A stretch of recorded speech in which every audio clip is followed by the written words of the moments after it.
So error can happen even when we measure certain quantities. So if I look at this ruler here, not sure if you can see it or not, but there's little tiny divisions in between the centimeters.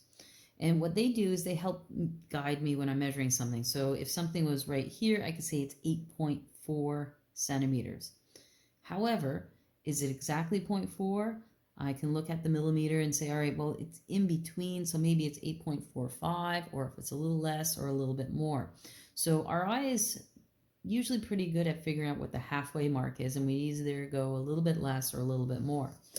So every measurement made on every scale has some unavoidable possibility of error, usually assumed to be half of the smallest division marked on the scale. So whatever the little lines are, if you go to, our eye can pick up about half, so we're not very accurate past that.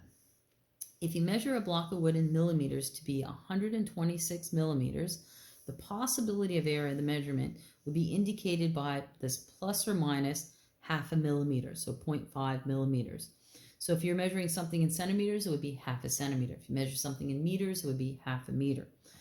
So our formula for percentage of error is this. It's just the possibility of error, which would always be half the division, unless it's a calibrated machine. Sometimes we get equipment and they know what the calibrated error is, and they'll say the calibrated error is this for that machine.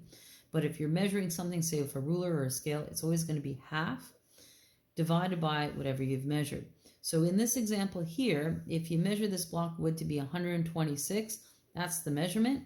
The possibility error would be half a millimeter. So we go 0.5 divided by 126 will give me 0.004. To change that to a percentage, you just times it by 100 and we get 0.4%. So that's what the possibility error is in this measurement.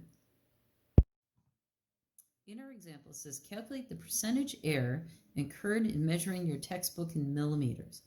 So I realize this isn't the textbook, but I did it exactly this. I took my physics textbook, I measured it this way, and I ended up with 283 millimeters. And I would assume if you did this at home, you would get a number very, very close to that, because all textbooks should be about standard.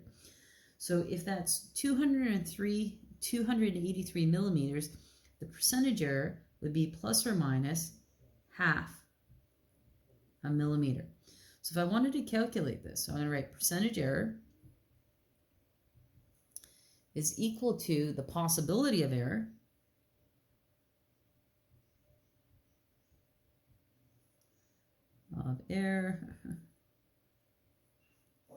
divided by the actual measurement.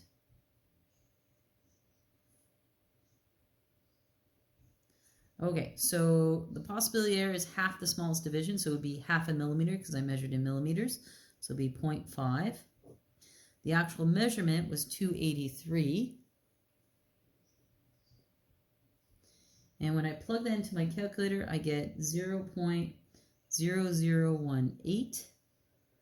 And that's a decimal. I want to change it actually to a percentage, so I'm going to times it by 100%. Which means I move the decimal place over once, twice, so I end up with 0.18%.